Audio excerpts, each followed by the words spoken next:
2000 milliards de dollars, près de 2% de la richesse mondiale. On parle d'anticorruption, on parle de pot de vin. Les chiffres sont affolants. Et j'ai avec moi pour en parler, donc, Céleste Cornu, bonjour. Bonjour. Vous êtes donc présidente d'Eurocompliance. Et Absolument. vous, Philippe Le Soin, vous en êtes directeur général. Bonjour. Tout à fait, bonjour. Alors pourquoi, on le comprend effectivement à travers ces chiffres, mais pourquoi c'est un thème qui est devenu si important donc dans les milieux d'affaires? On imagine que les États-Unis n'y sont pas pour rien non plus. Il y a comme une pression américaine. Voilà, tout à fait. Vous avez la pression américaine. En fait, les Américains ont développé cette lutte anticorruption en fin des années 70. Et ensuite, ça s'est transformé dans des différentes conventions, notamment la convention de l'OCDE, convention des Nations Unies. Et bien entendu, ça s'est transformé ensuite en réglementation internationale avec les différentes lois des différents pays. Alors nous, la France, on est un peu en retard, hein, c'est le moins qu'on puisse dire, puisque cette fameuse loi anticorruption, elle arrive en 2016, le 9 décembre précisément, avec la loi donc Sapin 2, qui, selon les professionnels, cadre quand même pas mal les choses. Elle est assez sévère, hein, cette loi. Et vous amenez une réponse différente avec en fait une certification ISO 37001 dont on commence à parler de plus en plus, qui est donc une certification entreprise éthique. C'est comme ça qu'on peut la définir, Céleste Cornu? Oui, absolument. Donc effectivement, c'est une approche complémentaire par rapport à l'approche réglementaire que nous venons de mentionner, qui et internationale. Et internationale. Donc effectivement, on s'appuie bien sûr sur le respect des réglementations applicables, mais c'est vrai que la norme ISO a l'avantage de s'appuyer sur les bonnes pratiques qui avaient pu être identifiées jusqu'alors, qu'elles viennent de la Chambre internationale de commerce ou de différentes législations nationales.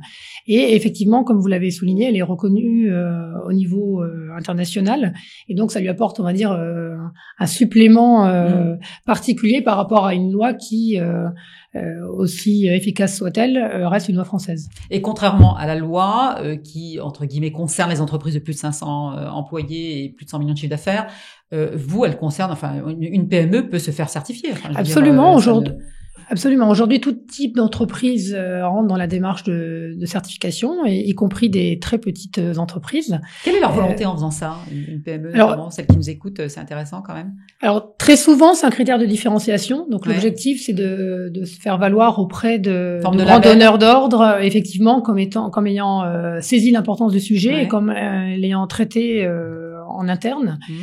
Ça répond aussi aux attentes des donneurs d'ordre qui eux-mêmes ont des obligations de diligence sur leurs fournisseurs. Manière de montrer patte blanche en quelque sorte. Donc voilà, ça facilite pour tout le monde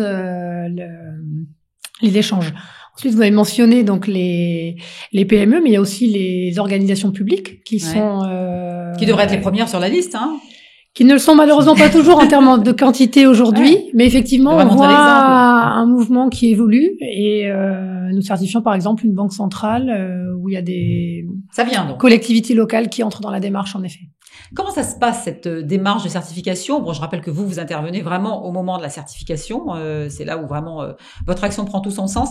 Comment ça se passe, votre accompagnement des entreprises? Alors, nous n'accompagnons pas les entreprises, c'est-à-dire que nous allons les auditer, d'accord? Et un point important, c'est que nous auditons leur programme de prévention de la corruption, c'est-à-dire qu'on va vérifier si tout ce qu'ils ont mis en place est conforme par rapport aux exigences internationales et notamment à la loi Sapin 2. Mais en aucun cas, nous allons faire d'enquête sur où nous allons essayer de détecter des actes de corruption c'est-à-dire que les entreprises au sein de l'entreprise sur lesquelles vous intervenez sont déjà quand même dans cette action-là et ont envie effectivement d'obtenir la certification. Tout à fait. Ce sont en fait, encore une fois, la norme ISO 37001 est une norme volontaire comparée à la norme législative qui est la loi Sapin 2. Et donc, ça démontre que l'entreprise souhaite faire ses meilleurs efforts en matière de prévention de la corruption. Alors, on se souvient de malheureuses histoires de pots de vin, notamment dans le secteur du bâtiment, qui est quand même assez montré du doigt donc pour ces aspects-là. Je suppose que ce n'est pas le seul secteur concerné. Ça concerne qui Alors, tous les secteurs sont concernés. Vous avez bien entendu des secteurs qui sont beaucoup plus sensibles que d'autres. Par exemple, le secteur de l'extraction, de l'énergie.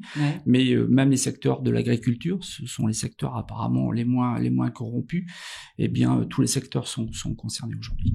Quels sont les bénéfices quand on obtient ce label? Je veux dire, c'est quoi? Ça agit plutôt vis-à-vis des clients, en interne, peut-être même au niveau des employés eux-mêmes. Ça fait effet à qui? Et je pense qu'effectivement, la première idée qui vient à l'esprit, c'est l'aspect communication externe. Ouais. Et, parce qu'effectivement, il y a de nombreuses parties intéressées qui vont solliciter les entreprises pour savoir ce qu'elles font ou pas en matière de lutte contre la corruption. Ouais, donc une fois qu'elles obtiennent le certificat, donc elles peuvent communiquer avec ça. à leurs clients, aux agences de notation, à leurs actionnaires, bien aux sûr, banques aussi, peut-être. aux banques, aux assureurs. Donc du coup, il y a tout cet aspect externe, effectivement, qui permet de rassurer les parties intéressées. Mais il y a effectivement un levier interne qui est très important, qui est pas forcément celui auquel on pense en premier lieu, mais qui dans les faits est très important, et qui permet d'obtenir la ressource et puis d'entraîner l'adhésion et de la maintenir dans la durée, ce qui n'est pas toujours le plus facile. Et puis on est toujours sur cette tendance des valeurs bienveillantes de l'entreprise, et donc je pense que ça en fait partie. Absolument. Oui, et puis cette certification a une durée de vie de 3 ans. Ouais. C'est-à-dire qu'au bout de 3 ans, il y a un renouvellement. Ah oui, elle n'est pas indéfinie. Il faut toujours être elle n'est au pas taquet. indéfinie. Non. Et chaque année, tout à fait. le respect des engagements sont contrôlés. Alors, chaque année, on a effectivement a lieu cette journée anticorruption. La prochaine aura lieu donc le 9 décembre, parce qu'elle a lieu le 9 décembre, hein, donc même jour, effectivement, le jour où a été est sortie la loi. Qu'est-ce que ça représente pour vous, cette journée du 9 décembre Alors pour nous, c'est déjà une bonne chose. Déjà, on en parle. Hein. Alors on en parle aussi bien au niveau national qu'au niveau international. C'est-à-dire que les grandes organisations internationales organisent une journée dédiée. C'est une journée mondiale, donc. Alors c'est une journée mondiale, et donc on en parle au niveau international. En ce qui nous concerne, nous, c'est tous les jours, hein, donc la prévention de la corruption. Donc pour nous, c'est votre quotidien. C'est notre quotidien, donc c'est une journée comme une autre. Mais en tout cas, c'est bien d'être venu nous en parler, et je pense que ça va intéresser effectivement plus d'une personne qui nous regarde ou qui nous écoute. Merci à vous deux d'être venus sur notre plateau et d'avoir répondu à nos questions. Je rappelle que vous êtes les dirigeants d'Eurocompliance. Merci. Merci.